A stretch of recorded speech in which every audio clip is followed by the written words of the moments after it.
Picture this for a second. You've just poured, your absolute heart into a big project at work. Or, maybe you spent hours getting ready for a get-together. You finally present your work, or you walk into the room and nothing. Crickets. You're met with just total silence. No head nods, no feedback, just a void. It's an incredibly uncomfortable feeling, isn't it? Well, welcome to our explainer. Today we're taking a really calm, grounded look at a completely universal human experience, and that's our deep, fundamental need for validation. We're going to explore exactly why we seek attention, how this crazy digital age has totally amplified that craving, and crucially, when this perfectly natural urge crosses the line into a real cry for help.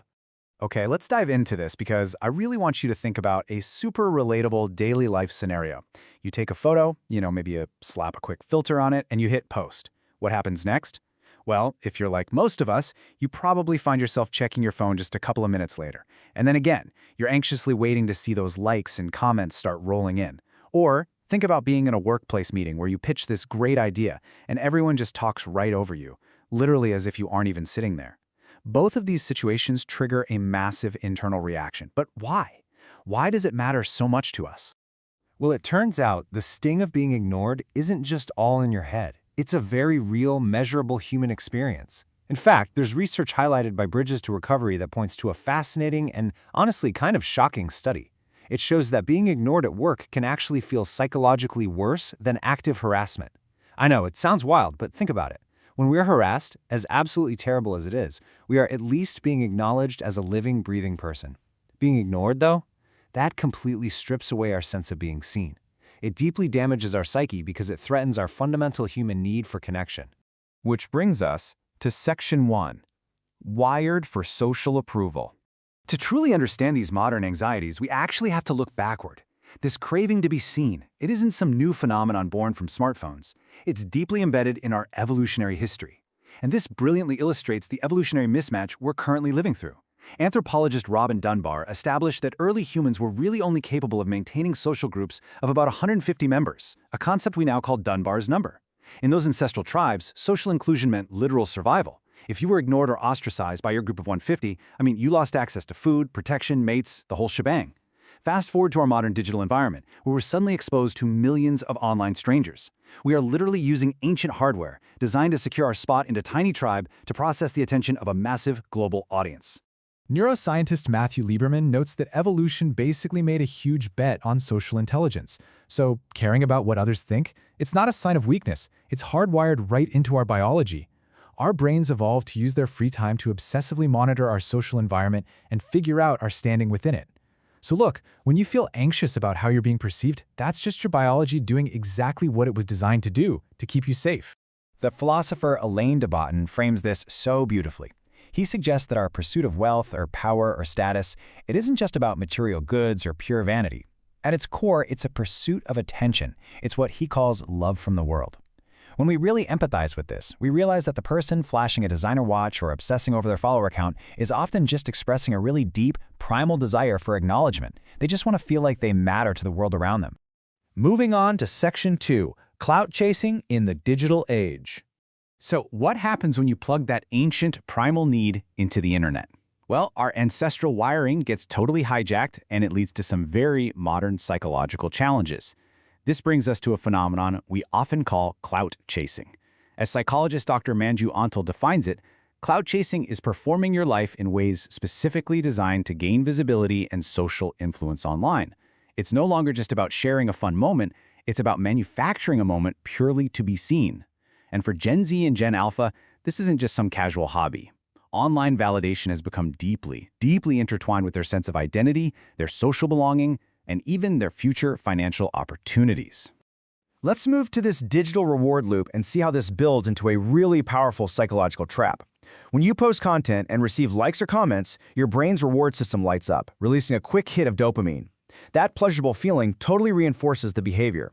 On top of that, psychologist Robert Cialdini's concept of social proof kicks in. We start looking to the number of likes to determine what's actually valuable or correct. This creates a relentless, exhausting loop where we continuously seek more digital validation just to maintain a basic baseline feeling of self-worth. But the chase comes with some pretty severe risks. Dr. Antal shares a very telling daily life example from her practice about a college student in Gargan. This student began exaggerating her pretty modest lifestyle online just to project this glamorous image. Initially, the attention she received, it was absolutely thrilling. But it very quickly turned into a trap. Every post had to be grander than the last. She suffered a total loss of authenticity, which led to intense anxiety, mental exhaustion, and massive burnout. In extreme cases, this chase actually pushes young people into really dangerous physical risk-taking behaviors, all just to capture the internet's fleeting attention. Which brings us to Section 3, when seeking articulate's pain. We really need to shift our perspective here, because extreme attention-seeking isn't just some quirky internet trend or a misguided attempt at clout. Very often, it's a desperate articulation of deep emotional distress. Consider this statistic for a second. 1 in 5 Americans report feeling lonely or socially isolated. That is a massive portion of the population living with a fundamental psychological need unmet. When a person is practically starving for connection, that profound isolation can drive desperate, out-of-character urges to seek attention by literally any means necessary. It's just to prove to themselves that they still exist in the eyes of others. In clinical psychology, this is actually recognized formally. Histrionic personality disorder, or HPD, is a diagnosed condition within the DSM-5's Cluster B category. It's characterized by a pervasive, lifelong pattern of excessive emotionality and attention-seeking. Now, I want to frame this really calmly and clearly. Having HPD is not a moral failing. Not at all. It's a recognized mental health condition where the individual feels intensely uncomfortable or even unappreciated when they aren't the absolute center of attention. Now, what's really interesting about this slide is how these diagnostic criteria actually manifest in daily life. People with HPD might use vague, super dramatic speech or rely really heavily on their physical appearance to draw focus. They might exhibit inappropriately flirtatious or sexually provocative behavior. What's absolutely crucial to understand here is that their heightened need for social approval makes them incredibly vulnerable to things like social media addiction. They're constantly testing the stability of their relationships by forcing others to pay attention to them. Similarly, we see intense attention-seeking in borderline personality disorder, or BPD. People with BPD experience this chronic emptiness and make frantic efforts to avoid real or even imagined abandonment. This can sometimes lead to highly alarming behaviors, including recurring self-harm or suicidal gestures. Heartbreaking, honestly. But we must view this with deep, deep compassion. These actions are rarely just, acting out for attention in a trivial sense. They are desperate coping mechanisms. They are literal cries for help from someone experiencing crushing internal despair. So when we see extreme maladaptive attention-seeking behavior, we really need to stop minimizing it or labeling it as some sort of malicious character flaw. According to psychiatric experts, these behaviors very often stem from early childhood trauma, emotional neglect, or severe psychological disturbance. The person is simply trying to secure the nurturing, the safety, and the validation that they were previously denied. Let's head into our final section, Section 4, balancing external and internal.